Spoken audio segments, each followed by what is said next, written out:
ಪೌರ ಸೇವಾ ನೌಕರ ಸಂಘಕ್ಕೆ ಪೌರ ಸೇವಾ ನೌಕರ ಸಂಘಕ್ಕೆ ಏನೇ ಬರಲಿ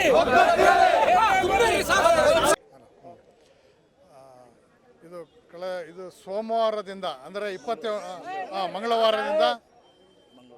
ಮಂಗಳವಾರದಿಂದ ನಮ್ಮ ಪೌರ ಸೇವಾ ನೌಕರರು ಮುಷ್ಕರದಲ್ಲಿ ನಿರತರಾಗಿದ್ದರು. ಕಾರಣ ಅವರಿಗೆ ಜ್ಯೋತಿ ಸಂಜೀವಿನಿ ನೇರ ಪಾವತಿ ಹಾಗೂ ಸರ್ಕಾರಿ ನೌಕರರಿಂದ ಪರಿಗಣಿಸಬೇಕು ಅಂತೇಳಿ ಆ ಬೇಡಿಕೆಗಳನ್ನು ಇರಿಸಿ ಅವರು ರಾಜ್ಯಾದ್ಯಂತ ಎಲ್ಲ ಕೆಲಸ ಕಾರ್ಯಗಳನ್ನು ನಿಲ್ಲಿಸಿ ಮುಷ್ಕರವನ್ನು ಮಾಡ್ತಾಯಿದ್ರು. ತಮ್ಮ ನ್ಯಾಯಯುತವಾದ ಬೇಡಿಕೆಗಾಗಿ ಸರ್ಕಾರ ಸ್ಪಂದಿಸಬೇಕು ಅಂತೇಳಿ ಇಡೀ ರಾಜ್ಯದ ಎಲ್ಲ ಪೌರ ಕಾರ್ಮಿಕರು ಒಗ್ಗಟ್ಟಾಗಿ ಹೋರಾಟ ಮಾಡ್ತಾಯಿದ್ರು. ಆ ಹೋರಾಟಕ್ಕೆ ನಿನ್ನೆ ಜಯ ಸಿಕ್ಕಿದೆ. ಮಾನ್ಯ ಮುಖ್ಯಮಂತ್ರಿಯವರು ಇವರ ಎಲ್ಲ ಒಂದು ಸಮಸ್ಯೆಗಳನ್ನು ಬಗೆಹರಿಸುವುದಾಗಿ, ಇವರ ಏನು ಕೋರಿಕೆ ಇತ್ತೋ ಅದಕ್ಕೆ ಸ್ಪಂದಿಸುವುದಾಗಿ ನಿನ್ನೆ ಭರವಸೆ ನೀಡಿದ್ದಾರೆ. ಆ ಭರವಸೆಯಂತೆ ನಮ್ಮ ಎಲ್ಲ ನೌಕರರು ತಮ್ಮ ಮುಷ್ಕರವನ್ನು ಹಿಂಪಡೆದು ಇಂದಿನಿಂದ ಈ ಕ್ಷಣದಿಂದಲೇ ಡ್ಯೂಟಿಗೆ ಕರ್ತವ್ಯಕ್ಕೆ ಹಾಜರಾಗಿ ತಯಾರಾಗಿರ್ತಾರೆ. ಇವರ ಎಲ್ಲ ಸಮಸ್ಯೆಗಳನ್ನು ಬಗೆಹರಿಸುವುದಾಗಿ ಹೇಳಿರುವ ಮಾನ್ಯ ಮುಖ್ಯಮಂತ್ರಿಗೆ ಹಾಗೂ ಕರ್ನಾಟಕ ರಾಜ್ಯ ಘನ ಸರ್ಕಾರ ಅದರಂತೆ ಇಲ್ಲಿ ನಮ್ಮ ಮುಷ್ಕರ ನಿರತರಿಗೆ ಬೆಂಬಲ ಕೊಟ್ಟ ಶಾಸಕರು, ಮಾಜಿ ಶಾಸಕರು, ನಮ್ಮ ಸಂಸತ್ ಸದಸ್ಯರು ಹಾಗೂ ಮಂತ್ರಿಗಳು, ನಮ್ಮ ಹಾಲಿ ಮಂತ್ರಿಗಳು ಜಾರಕಿಹೊಳಿಯವರೆಲ್ಲ ಬಂದಿದ್ದರು. ಅವರೆಲ್ಲರೂ ಹಾಗೂ ಎಲ್ಲ ನಗರಸಭಾ ಸದಸ್ಯರು ಹಾಗೂ ಚುನಾಯಿತ ಸದಸ್ಯರು ಹಾಗೂ ನಾಮಾಂಕಿತ ಸದಸ್ಯರು ಹಾಗೂ ಎಲ್ಲ ಹಿರಿಯ ನಾಗರಿಕರು ಅನೇಕ ಜನ ಈ ಹೋರಾಟಕ್ಕೆ ಬೆಂಬಲವನ್ನು ಸೂಚಿಸಿದರು. ಅವರಿಗೆಲ್ಲರಿಗೂ ನಾನು ಕೃತಜ್ಞನಾಗಿದ್ದೇನೆ. ಈ ಹೋರಾಟಕ್ಕೆ ಬೆಂಬಲವನ್ನು ನೀಡಿ ನಮ್ಮ ಪೌರ ಕಾರ್ಮಿಕರನ್ನು ಹುರಿದುಂಬಿಸಿ ಅವರ ಬೇಡಿಕೆ ಈಡೇರಿಸುವಂತೆ ಮಾಡುವುದರಲ್ಲಿ ಎಲ್ಲರೂ ಸಫಲರಾಗಿದ್ದಾರೆ. ಹಾಗಾಗಿ ಅವರೆಲ್ಲರಿಗೂ ನಾನು ಕೃತಜ್ಞತೆ ಸಲ್ಲಿಸ್ತೇನೆ. ಪೌರ ಸೇವಾ ಸಂಘಕ್ಕೆ ಒಳ್ಳೆಯದಾಗಲಿ ಅಂತೇಳಿ ನಾನು ಆಶಿಸಿ ನನ್ನ ಮಾತು ಮುಗಿಸ್ತಾ ಇದ್ದೇನೆ. ಹೋರಾಟ ಮಾಡಿದವರು ನೀವು ಗಣಪ ಸರ್ ಹಿಂದೆ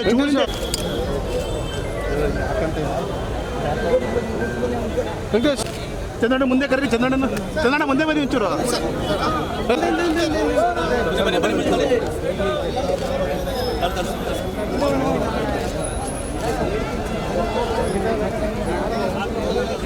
ಸೈಡು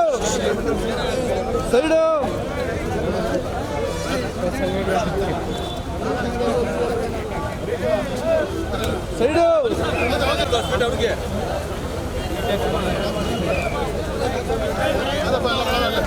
ಶುರು ಮಾಡಿ.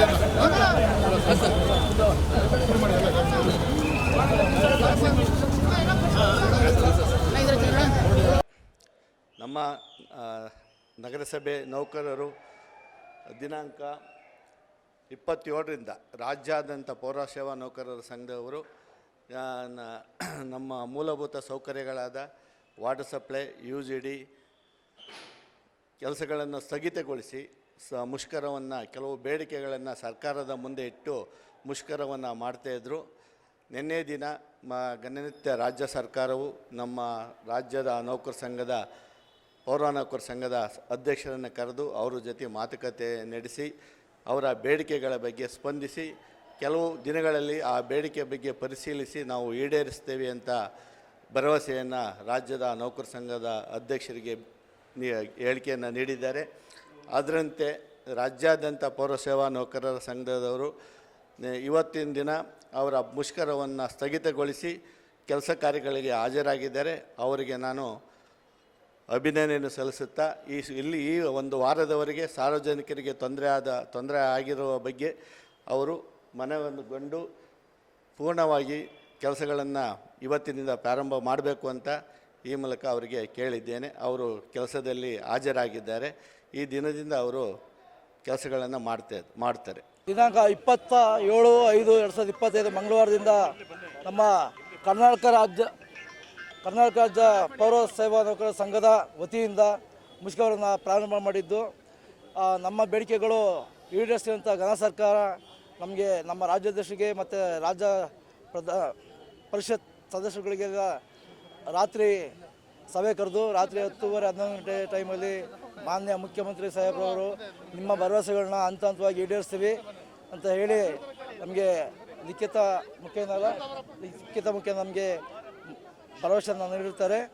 ಹಾಗೂ ನಾವೆಲ್ಲ ಏನು ಬೇಡಿಕೆ ಇಟ್ಟಿದ್ದೋ ಆ ಬೇಡಿಕೆಗಳು ಹಂತವಾಗಿ ಈಡೇರಿಸುವಂಥ ಭರವಸೆ ಕೊಟ್ಟಿದ್ದಾರೆ. ಇದರಿಂದ ನಮ್ಮ ಎಲ್ಲ ಪೌರ ಸೇವಾ ನೌಕರರಿಗೂ ತುಂಬ ಅನುಕೂಲ ಆಗ್ತಿದೆ, ತುಂಬ ಸಂತೋಷದಿಂದ ಇದ್ದೀವಿ. ಆದ ಕಾರಣ ಇಂದಿನಿಂದ ಮುಷ್ಕರ ನಾವು ವಾಪಸ್ ತಗೊಂಡು ನಾವು ಇಂದಿನಂತೆ ಕರ್ತವ್ಯಕ್ಕೆ ಹಾಜರಾಗುವ ಎಲ್ಲ ನಮ್ಮ ಪೌರ ಸೇವಾ ನೌಕರರಿಗೆ ಸೂಚಿಸುತ್ತಾ, ಸಂಘದ ವತಿಯಿಂದ ಸೂಚಿಸುತ್ತಾ ಇಂದಿನ ಮುಷ್ಕರವನ್ನು ಕೈ ಬಿಟ್ಟಿದ್ದೀವಿ. ಮತ್ತು ಎಲ್ಲ ನೌಕರಿಗೂ ಸಿಹಿ ಹಂಚಿ ಮುಂದಿನ ಕಾರ್ಯಗಳಿಗೆ ಅವರಿಗೆ ಕೆಲಸ ನಿರ್ವಹಿಸಲು ಸೂಚಿಸುತ್ತಾ, ಹಾಗೂ ನಮಗೆ ತುಂಬ ನಮಗೆ ಸಪೋರ್ಟ್ ಮಾಡಿದ್ದು ಅಂದರೆ ಸಹಕಾರ ನೀಡಿದ್ದು ಪತ್ರಿಕಾ ಮತ್ತು ಮಾಧ್ಯಮ ವರ್ಗದವರಿಗೆ ತಮ್ಮ ತುಂಬ ಹೃದಯದ ಧನ್ಯವಾದಗಳು. ಹಾಗೂ ರಕ್ಷಣಾ ಇಲಾಖೆ ಪೊಲೀಸರಿಗೂ ಸಹ ನಮ್ಮ ಸಂಘದ ವತಿಯಿಂದ ಅವರಿಗೆ ತೃಪ್ತಾಂಜಲಿ ಸಲ್ಲಿಸ್ತೇವೆ. ಹಾಗೂ ನಮ್ಮ ಹಾಸನ ಮಹಾನಗರ ಪಾಲಿಕೆಯ ಮಹಾಪೌರರು ಹಾಗೂ ಉಪಮಹಾಪೌರರು ಹಾಗೂ ಚುನಾಯಿತ ಸದಸ್ಯರುಗಳು ಎಲ್ಲರೂ ನಮ್ಮ ಮುಷ್ಕರದಲ್ಲಿ ಪಾಲ್ಗೊಂಡು ನಮ್ಮ ಜೊತೆಗೆ ಸಹಕಾರವನ್ನು ನೀಡಿದ್ದಾರೆ. ಅವರಿಗೂ ನಮ್ಮ ಸಂಘದ ವತಿಯಿಂದ ಮತ್ತು ಎಲ್ಲ ಪೌರ ಸೇವಾ ನೌಕರರ ವತಿಯಿಂದ ತುಂಬ ಹೃದಯದ ಧನ್ಯವಾದಗಳನ್ನು ಅರ್ಪಿಸುತ್ತಾ ನಾವು ಮುಂದಿನ ಕಾರ್ಯಕ್ಕೆ ಹೊಣೆಯಾಗುತ್ತಿದ್ದೇವೆ.